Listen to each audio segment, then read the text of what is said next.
Printemps 1957. La guerre d'Algérie entre dans sa 3e année. En Suisse, la cause algérienne ne fait guère recette, opinion publique et sphère gouvernementale confondues. C'est dans ce contexte qu'une sombre affaire, comme les aiment les journaux à sensation, vient secouer le landerneau politique helvétique. Le procureur général de la Confédération s'est suicidé.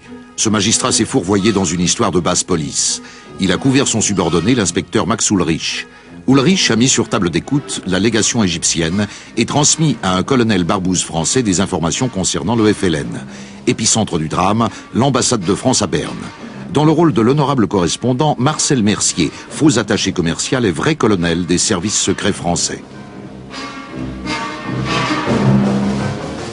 À propos du procureur, il a dit simplement ceci un jour. J'ai ferré une très grosse pièce. J'ai ferré une très grosse pièce. C'est un gros poisson, quoi. Un gros poisson.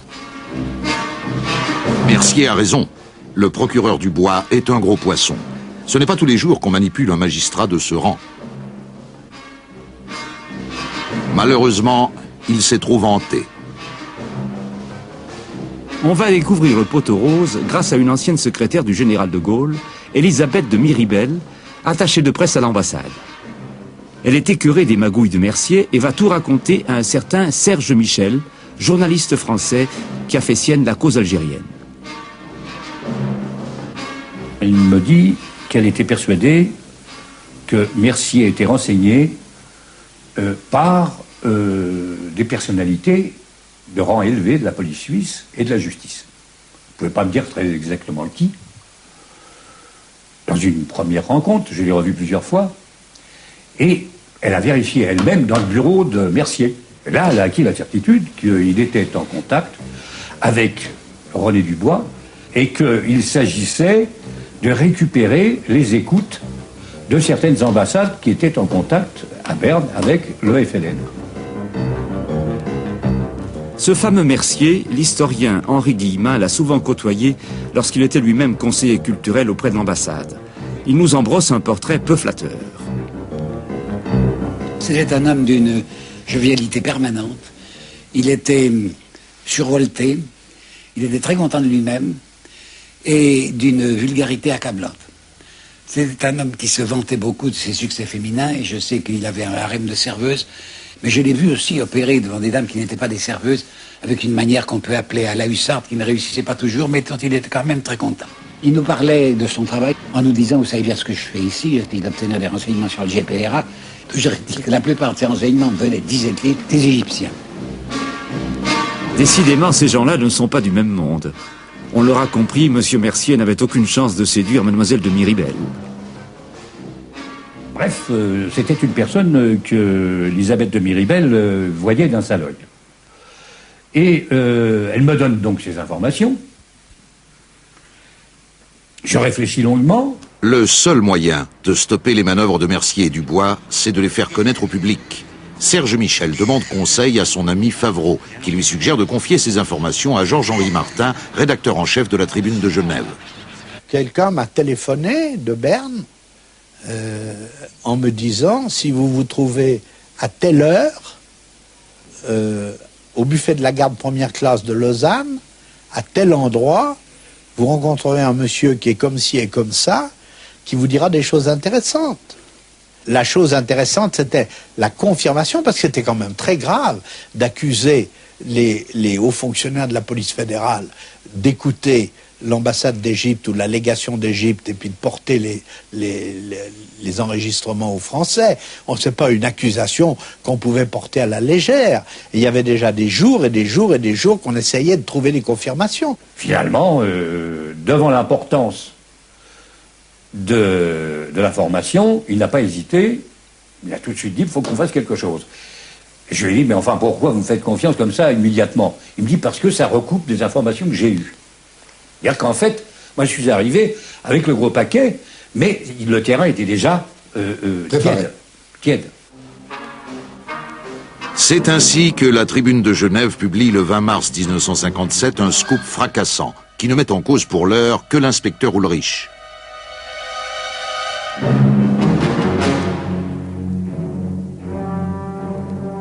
3 jours plus tard, le procureur général Dubois, accablé par les révélations que Mercier fait spontanément à la police, va se donner la mort. On a vu en lui, à tort ou à raison, un personnage porté au pinacle, puisqu'il était devenu procureur général de la Confédération, peut-être un peu naïf, et que les Français invitaient à venir à Paris ou à faire des gueuletons. Ça n'allait pas plus loin. On ne considérait pas que c'était un grand drame. Ce dont on ne s'est pas rendu compte, c'est qu'il n'avait pas les nerfs solides. Et évidemment, un procureur général, on pensait que ça avait les nerfs solides. Et quand il s'est suicidé, tout le monde était navré. C'était pas particulièrement nous, on ne se considérait pas comme responsables. L'ambassadeur, il disait, c'est une sale histoire, je suis bien heureux d'avoir regardé, d'avoir mis à l'extérieur de moi, enfin d'avoir rien qui puisse me mêler au comportement de M. Mercier. Il y a eu un discrédit qui a pesé sur l'ambassade. Oui. Hein. Sur l'ambassade, malheureusement, oui, parce qu'on croyait, on se figurait à l'extérieur, on se disait, c'est un membre de l'ambassade, c'est pas vrai, c'est un membre du consulat, c'est tout à fait différent. Par la suite, j'ai été étonné qu'on ne fasse pas de film sur cette affaire, parce que c'est une affaire beaucoup plus complète. C'est une histoire où il y a une histoire d'amour à l'intérieur. Il y a une histoire d'amour, il y a une histoire de jalousie, il y a des histoires extraordinaires. Après cet exploit, Mercier quitte Berne sans demander son reste. L'inspecteur Ulrich, lui, écopera de 2 ans et demi de prison. Si cette affaire nous a paru digne d'être évoquée aujourd'hui, c'est qu'elle provoqua à l'époque un changement d'attitude de la part de nos autorités. La cause de l'indépendance algérienne va être prise au sérieux désormais. Cela est très important pour la suite de notre histoire. Les années passent, la guerre s'intensifie.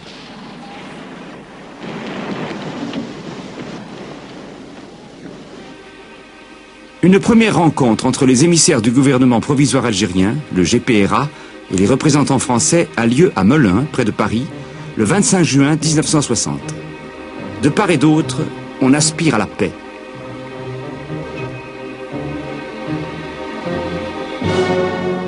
C'est l'échec. Cette tentative d'arrêter le conflit est prématurée. Et pendant qu'il y a cette négociation, De Gaulle mène une négociation parallèle, je dirais même secrète, parce que la plupart des membres de son gouvernement l'ignorent, où il reçoit des combattants de l'intérieur, de la Wilaya 4, dans son bureau en grand uniforme. Donc autrement dit, comment voulez-vous que les Algériens ne soient pas méfiants au niveau de la négociation, d'autant plus que cette négociation directe de De Gaulle, l'initiative personnelle de De Gaulle va très mal tourner, puisque ceux qui sont venus à Paris pour le rencontrer vont être liquidés, qu'il va y avoir une terrible réaction algérienne sur le terrain, et qu'à partir de ce moment-là aussi, l'exigence du terrain neutre est impérative. Il n'est plus possible de se passer d'un terrain neutre et d'un intermédiaire. L'intermédiaire sera un diplomate suisse, Olivier Long, qui porte déjà 2 casquettes, celle de délégué du Conseil fédéral aux accords commerciaux à Berne et celle de chef de la délégation suisse auprès de l'AELE, la zone de libre-échange, à Genève. Il est abordé un beau jour de décembre 1960 par un avocat genevois qui lui déclare « Mon collègue et ami Nicolet connaît un personnage important du FLN et il aimerait en parler avec un Suisse proche des milieux officiels. J'ai demandé au chef du département politique fédéral, le conseiller fédéral Max Petitpierre, de me recevoir et je suis allé à Berne lui dire voilà ce qui m'arrive. Est-ce que vous voyez un inconvénient à ce que je rencontre cet émissaire du GPRA, à titre personnel évidemment? Et M. Petitpierre m'a dit immédiatement, oui, il faut le faire. L'Algérien Tayeb Boularouf, c'est de lui qu'il s'agit, va donc rencontrer le Suisse Olivier Long en terrain neutre. Monsieur Long me demandait si, derrière moi, il n'y avait pas moins que Ferhat Abbas.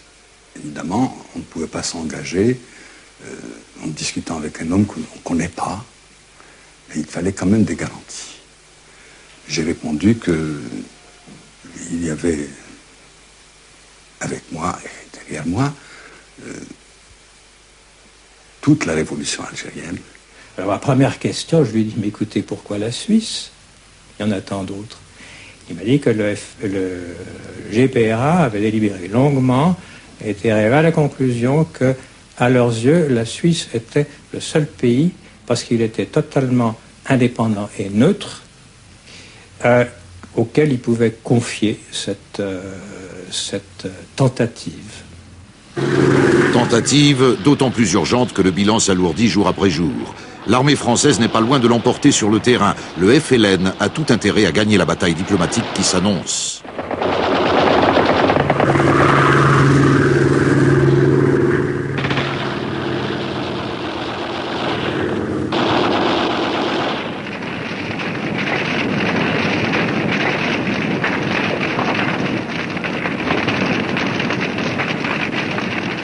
Olivier Long prend son bâton de pèlerin. Il part discrètement pour Paris retrouver un ami de longue date, Louis Jox, qui vient d'être nommé par De Gaulle ministre d'État chargé des affaires algériennes. Jox lui réserve un accueil chaleureux en lui disant « Venant de vous, que je connais depuis assez longtemps, j'estime que cette fois-ci, c'est important, c'est sérieux. Et je vais en parler au général de Gaulle. » Il m'a demandé de rester quelques heures à Paris. Et il est revenu en me disant « Allez-y, le général de Gaulle a dit que M. Long continue. »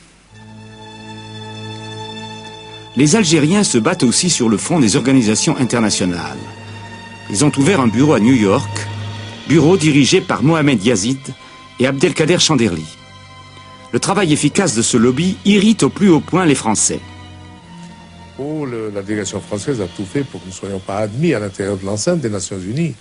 Mais cette démarche n'a pas abouti, puisqu'aussi bien nous avions tout de même le soutien d'une quarantaine de délégations avec lesquelles nous nous réunissions périodiquement. Et à ce titre, il était extrêmement difficile pour la délégation française d'obtenir que nous soyons expulsés. Il y a même un cas où nous avons provoqué une réunion du fameux groupe afro-asiatique à l'extérieur de l'enceinte des Nations Unies. Toutes les délégations sont allées protester auprès de M. Hammarskjöld à l'époque pour lui dire, écoutez, c'est pas possible, vous nous obligez de nous réunir en dehors de notre maison, c'est pas normal. Nous voulons rencontrer ce monsieur, nous pouvons le rencontrer chez nous. Et donc, il faut l'admettre, il faut lui permettre de fonctionner à l'intérieur de l'enceinte des bâtiments. De conférence en cocktail, Abdelkader Chanderli et ses amis font progresser la cause de l'indépendance sur la scène internationale. Au-delà des fastes onusiens, il y a un contact permanent avec les frères du Caire, de Tunis, et bientôt avec ceux qui deviendront les négociateurs en Suisse. Le but, c'était tout de même de donner une dimension internationale à un conflit local que la France ne reconnaissait même pas comme une guerre. Comment vous vous y prenez, disons? Eh bien, c'était rencontrer les gens, leur expliquer, c'était écrire des articles, c'était paraître à la télévision, faire des émissions à la radio, faire des conférences dans les universités, j'en ai fait beaucoup. Tout cela me permettait de créer autour de cette cause algérienne un climat à la fois d'intérêt, de compréhension, puisque je m'évertue à expliquer ce que représentait ce mouvement, dans le but affirmé, affiché, était de rechercher une paix négociée à un conflit colonial traditionnel. Peu avant la première rencontre secrète entre Français et Algériens en Suisse, celle-là même préparée par Olivier Long, le Premier ministre Michel Debré envoie un de ses proches à Genève prendre contact avec l'Algérien Sahab Dalab.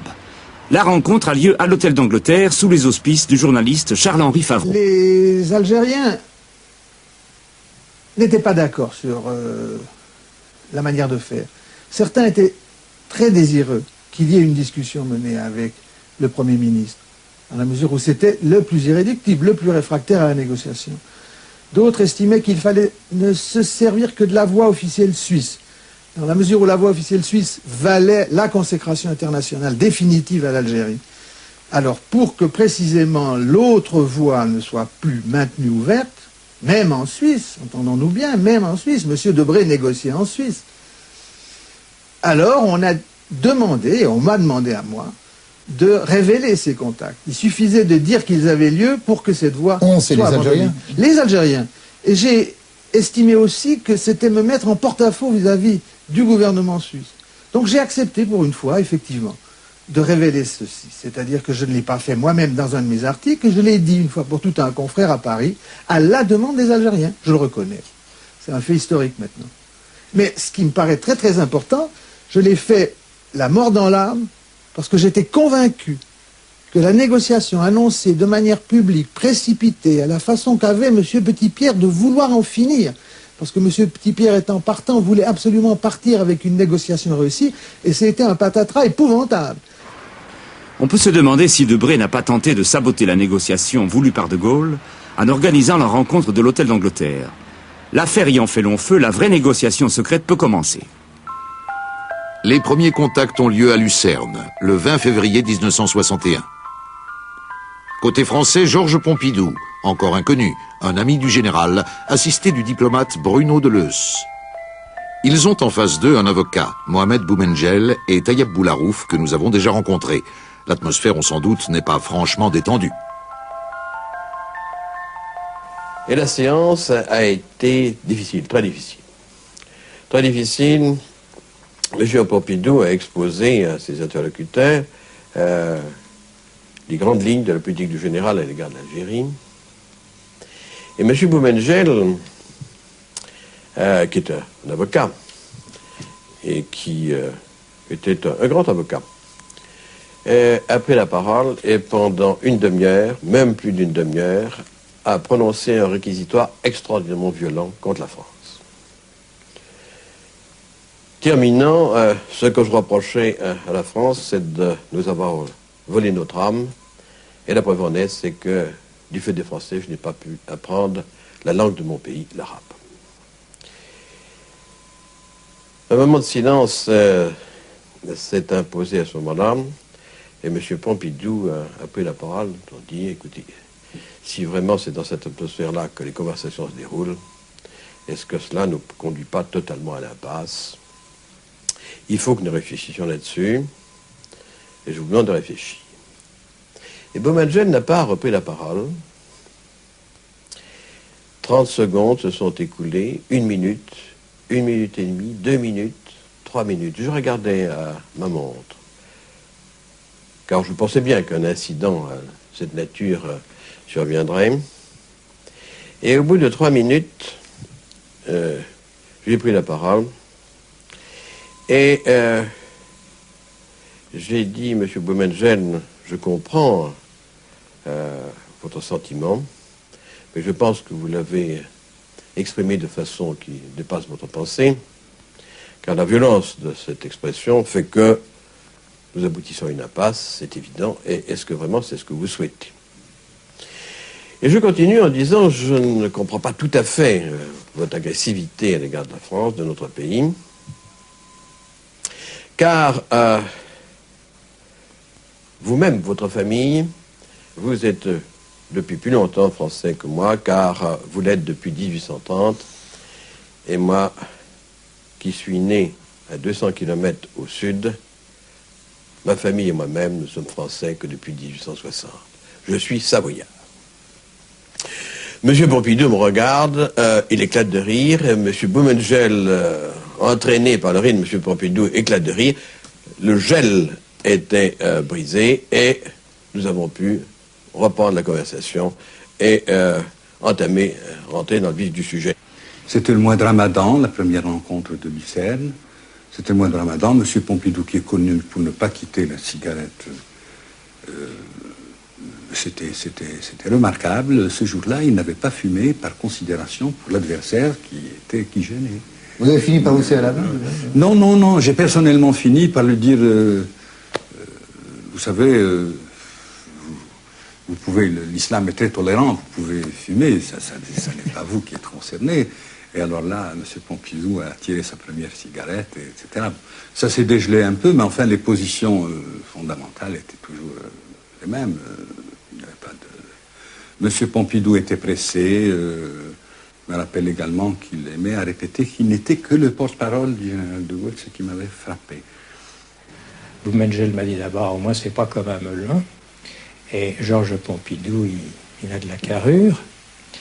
Et Pompidou et Bruno Deleuze ont trouvé que Boularouf était un homme sérieux, intelligent et très bien documenté. Alors, Mandat a recommencé l'opération Pour brouiller les pistes, nous sommes dit, il ne faut pas, bien que ce soit très commode, il ne faut pas recommencer à Lucerne, nous sommes allés à Neuchâtel. On s'est quitté à Lucerne dans l'euphorie. 15 jours plus tard, on frisera la rupture lors du nouveau rendez-vous.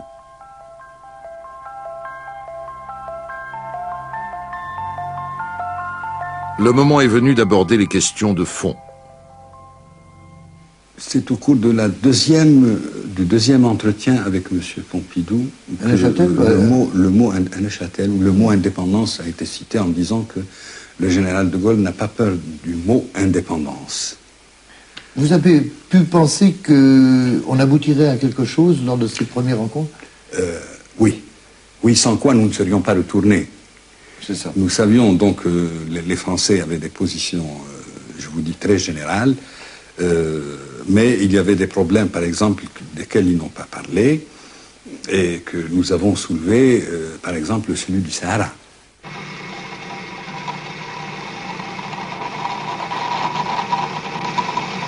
Le Sahara n'est plus seulement un désert. Le pétrole a jailli en février 1956.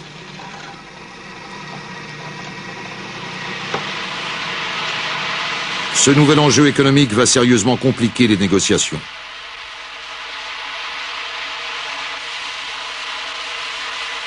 L'Algérie était française depuis 1830, que 800 000 Français vivaient en Algérie, que ce pays avait été fait par les Français, et que pour la France, pour les Français, et par conséquent pour les représentants français à cette rencontre, c'était un déchirement de tous les instants, d'autant plus que chaque matin et chaque soir, la radio nous apportait la nouvelle des drames qui se déroulaient en Algérie, des assassinats, des combats, des luttes absolument fratricides.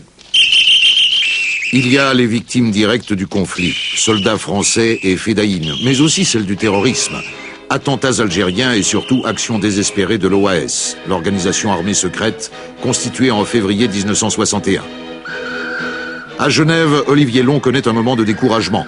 Comment sortir de l'impasse de Neuchâtel? J'ai tout de suite téléphoné à Louis Janx en lui disant que je voulais le voir. Je suis allé le voir et je lui ai dit, écoutez, moi je me trouve devant une situation qui n'est pas claire, qui me paraît dangereuse.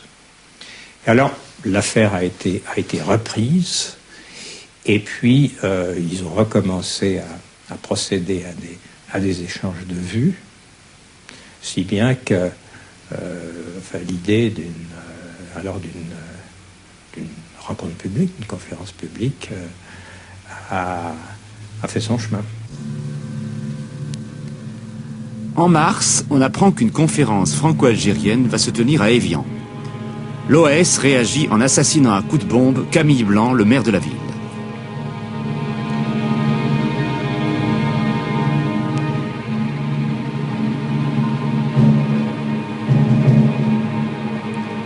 Trois semaines plus tard, le 21 avril, on est au bord de la guerre civile. Le putsch des généraux à Alger menace la légalité républicaine.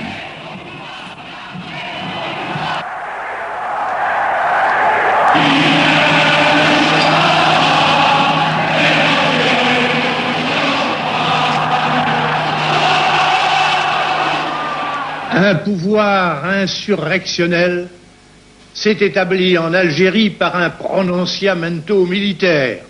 Ce groupe et ce Carteron possèdent un savoir-faire limité et expéditif, mais ils ne voient et ne connaissent la nation et le monde que déformés au travers de leur frénésie.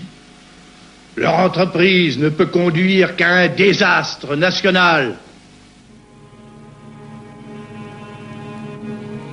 De Gaulle reste finalement maître du jeu. Les ultras de l'Algérie française, OAS en tête, ont perdu la partie. Il leur reste la politique de la terre brûlée. Ces excès pèseront lourd au lendemain du cessez-le-feu.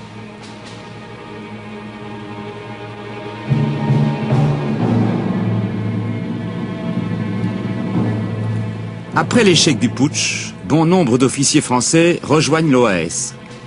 Parmi eux, le capitaine parachutiste Pierre Sergent, aujourd'hui député et membre du Front National de Jean-Marie Le Pen.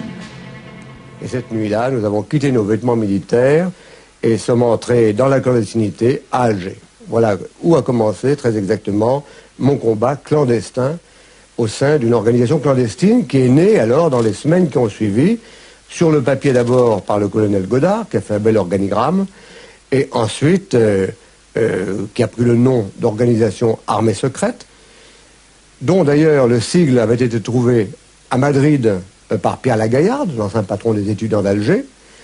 Et mon combat, que j'ai mené en métropole, consistait essentiellement, au niveau de l'OAS, à faire de la communauté des Français d'Algérie, comprenant les Européens et les Algériens favorables à la France, de leur donner une possibilité d'être à la table des négociations aussi bien que le FLN.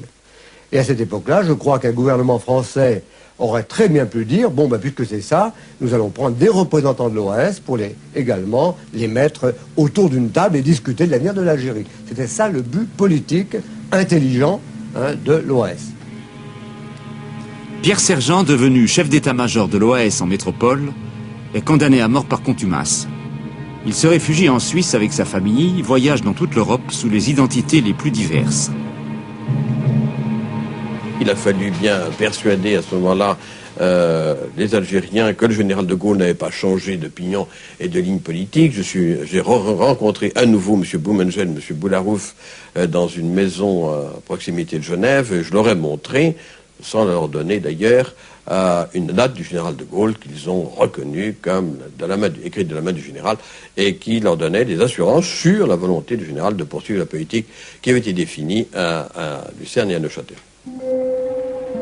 La conférence d'Évian, enfin fixée, on se réunira le 20 mai 1961.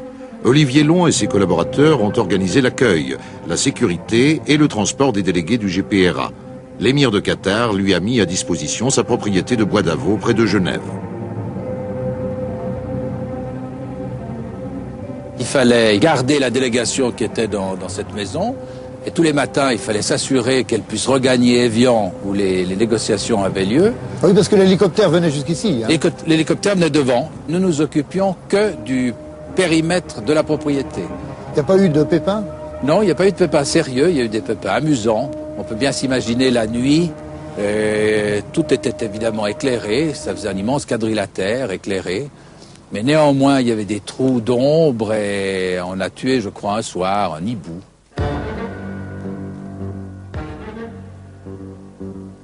Les voilà enfin. À leur tête, Krim Belkacem.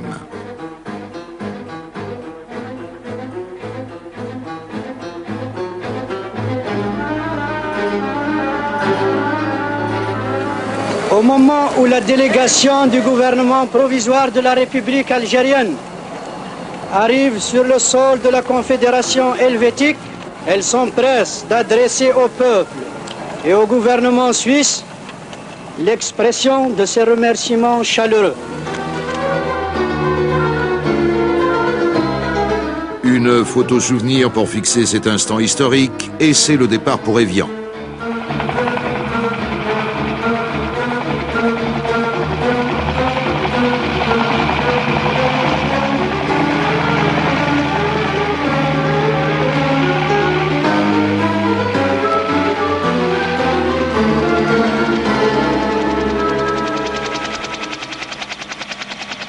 C'est l'hôtel du Parc à Évian qui abritera les pourparlers.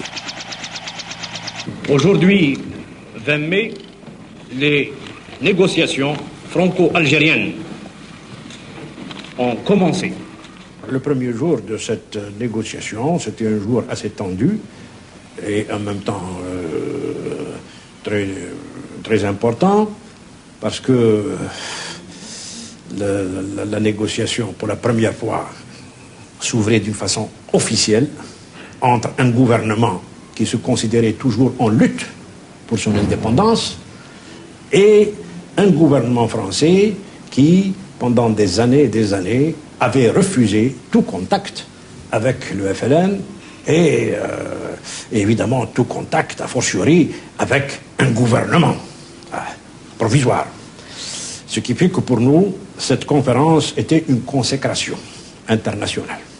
Mais au départ, n'est-ce pas, les Algériens ne savaient pas très bien ce qu'ils voulaient. Ils voulaient l'indépendance, ils voulaient tout, mais sans comprendre les difficultés de cette indépendance, sans savoir s'ils acceptaient que les Français restent en Algérie, sans savoir s'ils acceptaient que l'armée française resterait pendant quelque temps en Algérie, quels étaient les droits dont bénéficieraient les Français qui resteraient en Algérie, quelles seraient même les frontières de la négociation, est-ce que le Sahara serait inclus? Bien évidemment, ils le demandaient, mais est-ce qu'ils seraient prêts à admettre une solution provisoire, transitoire, intermédiaire pour le Sahara? Tout ceci, ils ne le savaient pas. Ils sont venus en disant, bon, le Sahara est une question à part, qu'il faudrait mettre en commission, et puis nous continuons à traiter les autres problèmes, etc. etc. Pour nous, le Sahara n'est pas, d'abord, il n'est pas à part. Le Sahara, c'est l'Algérie. Décidément, le fruit n'est pas mûr à l'hôtel du Parc. Louis Jox, chef de la délégation française, demande l'ajournement de la conférence après 3 semaines de pourparlers. Mais le contact n'est pas rompu. On décide de se retrouver à Lugrain, tout près d'Évian, hélas, sans plus de succès. Et c'est là que, n'ayant pas non plus avancé, c'est à l'initiative de la délégation algérienne que les pourparlers ont été suspendus. Et là, sur le plan international, nous voulions expliquer que si ça n'a pas marché, c'est parce qu'il y a le problème de l'intégrité territoriale. On voulait, si vous voulez, suspendre sur un problème précis, pour le faire connaître. Et il y a eu par la suite des manifestations en Algérie. On a demandé l'indépendance de l'intégrité territoriale. En ergote à Évian et à Lugrain, on meurt dans les djebels. Le cessez-le-feu tant attendu se dérobe.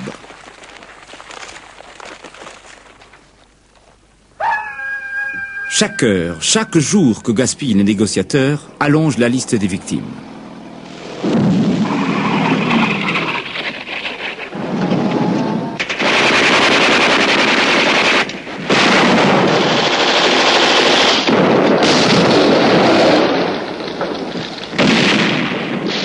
Aucune puissance coloniale n'avait jusqu'alors mis en place de tels effectifs pour maintenir sa présence dans un territoire d'outre-mer.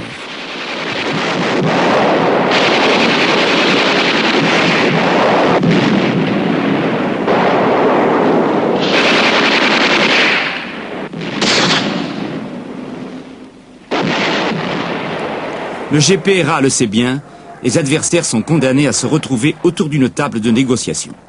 Le 23 décembre 1961, j'ai retrouvé M. Reda Malek à Genève et nous avons échangé des textes. Mais c'était pour nous, je dirais, un extraordinaire pas en avant, car nous savions ce que voulaient les Algériens.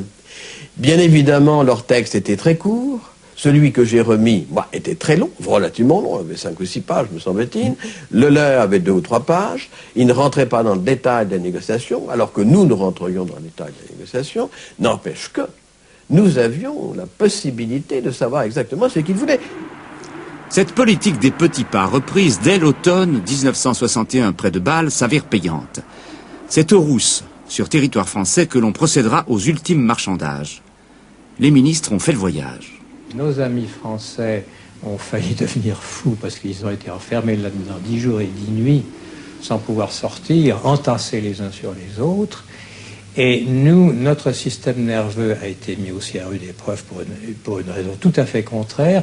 Nous devions circuler sur de longues distances, 60 km aller, 60 km retour, et que dès le second jour, il y a une fantastique chute de neige sur le Jura, et que alors on avait toutes les peines du monde à circuler. J'avais fait mettre des skis, des porte-skis et des skis sur les voitures des Algériens, et j'avais demandé que les stocks de l'armée les fournissent en passe-montagne de façon à les cacher, parce qu'ils devaient traverser entre autres choses Saint-Sergue, n'est-ce pas, le dimanche, avec les encombrements. où les gens pouvaient regarder dans les voitures. Avec ça, ça a passé admirablement. Pendant 8 jours, nous avons travaillé d'arrache-pied pour, petit à petit, dans tous les domaines, que ce soit le domaine de la politique générale, que ce soit le domaine du Sahara, que ce soit la nationalité, que ce soit l'existence de l'armée française, l'existence des Français en Algérie après l'indépendance, nous avons travaillé et finalement, nous avons abouti. On a discuté, je me rappelle, l'affaire de Messel Kibir jusqu'à 4 heures du matin pour en finir. Et là, on est descendu. Au début, on parlait d'une enclave de souveraineté française. Ensuite, on a parlé d'un bail de 99 ans. Ensuite, on a parlé de 50 ans. On a parlé de 20 ans. Finalement, nous sommes arrivés à 15 ans. À 15 ans. C'était vraiment au finish. On est arrivé à 15 ans, on a donné l'accord. Jacques, c'est d'accord, mais c'était déjà 4 heures du matin. C'était l'une des ultimes discussions au Rousse.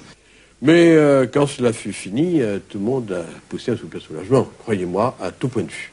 Il n'y a pas eu d'incident majeur pendant cette... Non, il y a eu des moments de tension tout à fait fortes, et il y a des moments où il a fallu suspendre la séance pour éviter que des échanges de mots un peu vifs, trop vifs, ne compromettent la suite des négociations. Alors vous êtes rentré à Paris pour soumettre votre texte au général? Oui. Et le général, Monsieur Jox l'a soumis au général, et le général a exposé le résultat des négociations au Conseil des ministres, et qui a approuvé. Et c'est comme ça qu'on a pu franchir les dernières difficultés qui devaient aller directement à la phase finale qui était d'Évian. Cette fois, on touche au but. La délégation algérienne prend ses quartiers au signal de bougie avec tout le dispositif déjà testé à Bois d'Avaux. Le Conseil fédéral a chargé le diplomate Raymond Probst d'assister Olivier Long pour toutes les questions d'intendance. On a donc placé là un bataillon d'infanterie qui gardait toutes les entrées. On a eu aussi mis de la DCA pour être sûr, pour le cas où on aurait une attaque par l'air. On a également eu des renforts sérieux de la gendarmerie vaudoise, de la sûreté vaudoise, et surtout on a aussi gardé tous les accès de la région du lac Léman pour être sûr qu'il n'y ait pas de risque. Tout a bien marché, on n'a pas eu d'accroc. Sauf pour un malheureux gendarme vaudois tué accidentellement par un soldat de garde. Le 7 mars 1962 s'ouvre la deuxième conférence d'Évian. On négocie encore âprement pendant une dizaine de jours. Parmi les rares survivants de la délégation algérienne, on reconnaît notre interlocuteur, Tayeb Boularouf. Le rôle d'Olivier Long et son équipe s'arrête ici, au seuil de cette salle. 18 mois ont passé depuis la première rencontre secrète dans une villa genevoise. L'heure n'est pas à la joie chez les Français. Bruno Deleuze, ici derrière Louis Jox, chef de la délégation, se souvient. Nous nous sommes félicités les uns et les autres du résultat ainsi obtenu. Non pas que, je dois dire, ce fut de gaieté de cœur que la délégation française a signé, je dirais, l'acte de cession et de reconnaissance de l'indépendance de l'Algérie, mais il n'empêche qu'il fallait mettre un terme à ce drame. Et du côté algérien, ils savaient parfaitement que c'était le début d'autres difficultés. Dites-moi, quand vous êtes sorti Alors là, nous nous sommes serrés la main à la fin. Oui, c'est la moindre des choses, mais quand vous êtes sorti après la signature, quelle a été votre réaction? Quel a été votre sentiment, vous et à vos camarades? La guerre était finie, tout le monde était content, il n'y a pas de doute. Nos amis suisses aussi étaient un ouf, n'est-ce pas, extraordinaire. On avait réussi quelque chose d'extraordinaire. C'était deux positions diamétralement opposées, arriver, n'est-ce pas, par cette patience à nous mettre ensemble et arriver à un accord, à la paix. C'était l'euphorie. Saad Dalab, le plus expansif, le saharien, quand je suis arrivé là, il m'a dit « Alors, vous l'avez, votre cessez-le-feu » Le 19 mars 1962, à midi, les hostilités cessent.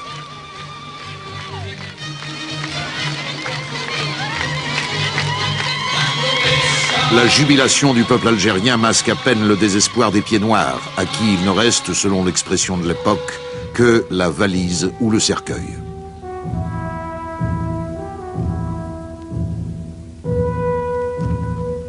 L'OAS va tenter dès ce jour de déclencher une véritable guerre civile, ici même en Algérie, mais aussi en France.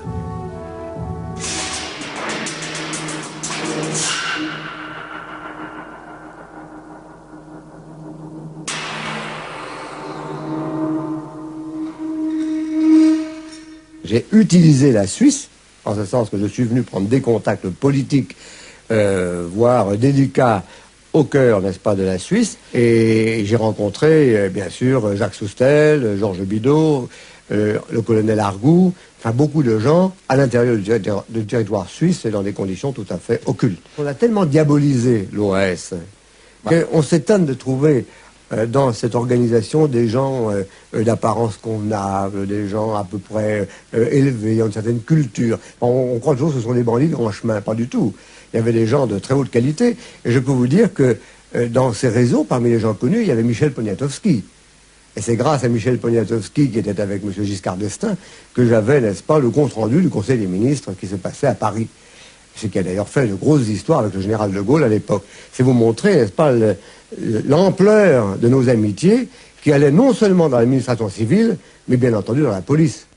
Vous avez parlé de diabolisation de l'OAS. Effectivement, dans l'opinion publique, l'OAS souffrait d'un discrédit qui était celui des attentats ou certains particulièrement horribles qui ont été commis, comme au Val-de-Grâce, comme ça. Oui, mais voyez-vous, je crois qu'il faut que, pour bien comprendre la mentalité de l'époque, car il faut revenir dans le contexte de l'époque, lorsque vous êtes dans un cul-de-sac et que vous voyez arriver quelque chose de très fort contre vous, vous tapez de tous les côtés. Même si vous donnez des coups bas. Et les femmes qui risquent le viol savent bien ce qu'elles font, ce qu'elles doivent faire, si elles veulent avoir une chance de s'en sortir. C'est ça l'OAS.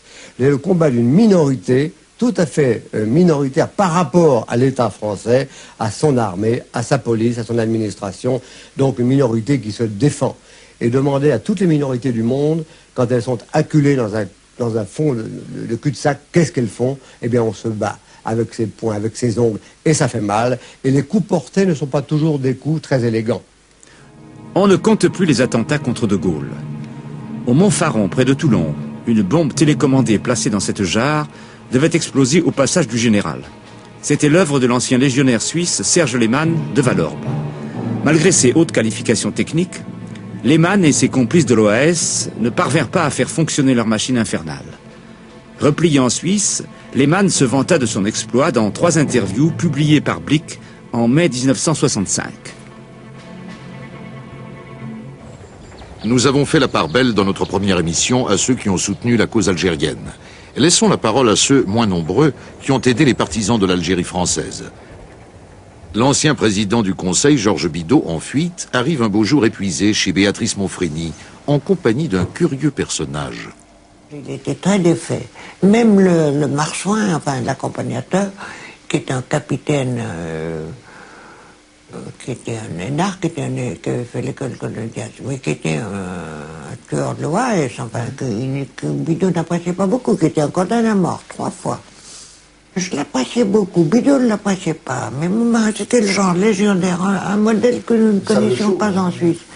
Et qui avait un langage un peu de corps de garde, qui choquait beaucoup Bidault, qui nous amusait.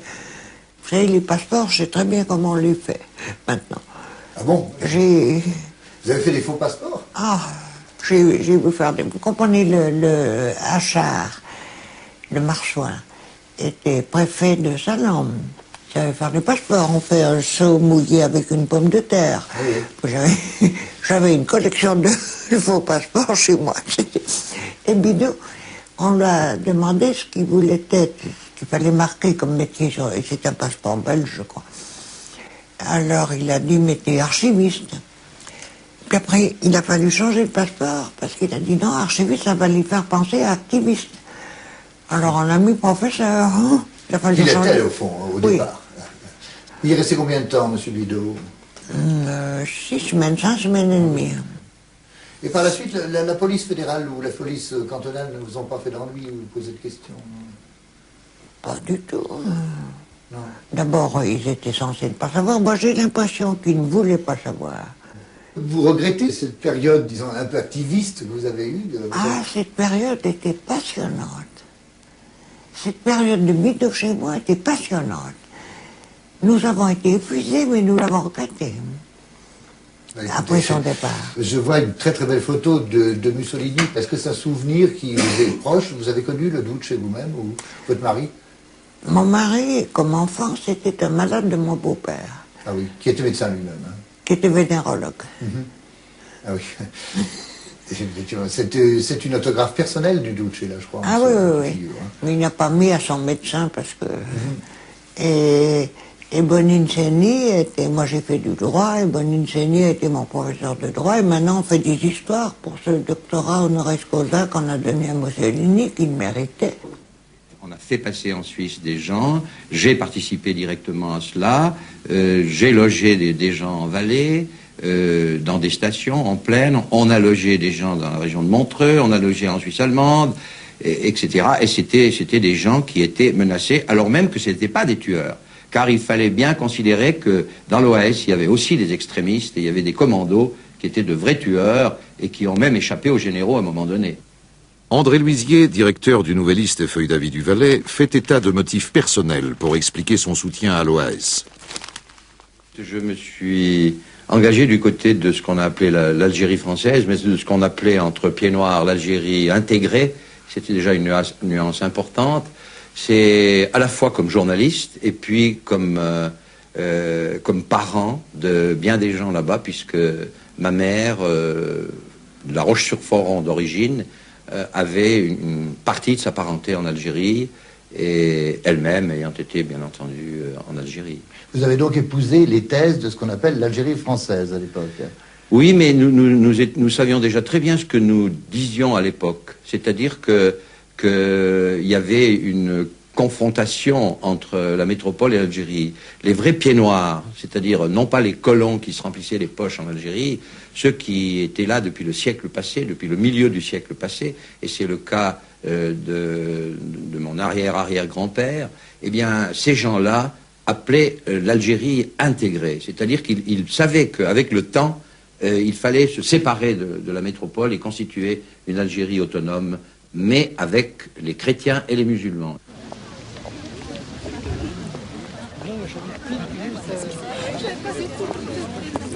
Et les Suisses d'Algérie. Sait-on seulement qu'ils étaient 3000 environ à l'indépendance. Eux aussi ont dû faire leur valise.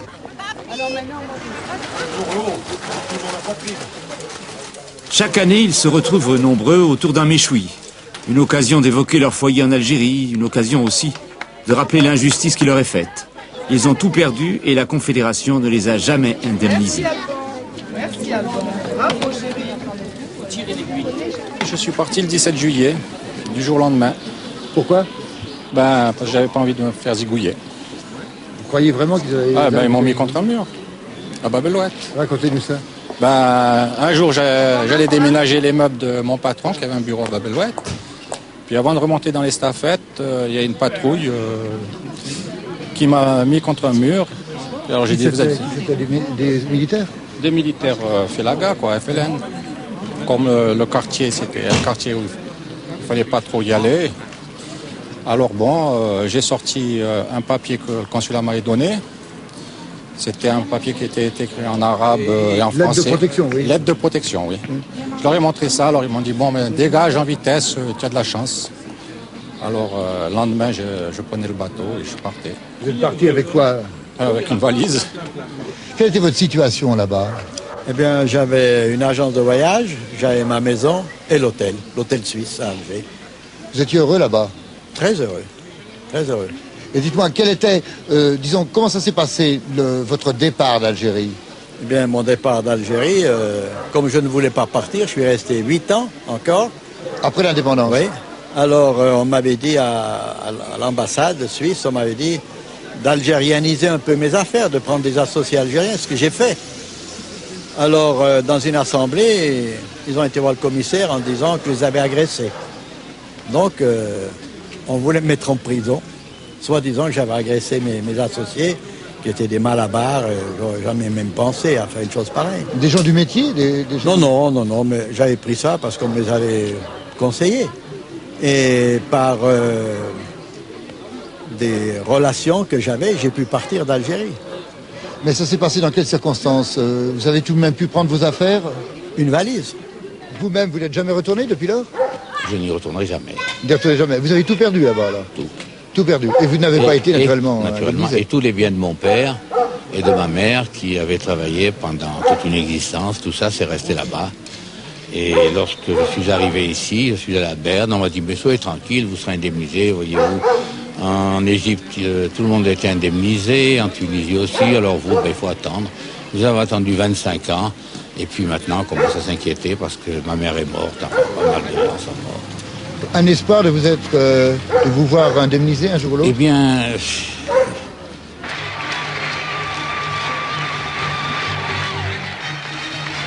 Une nation est née dans la joie et les larmes. En Suisse, des hommes et des femmes ont aidé à cet accouchement difficile. Que leur dévouement ne soit pas oublié.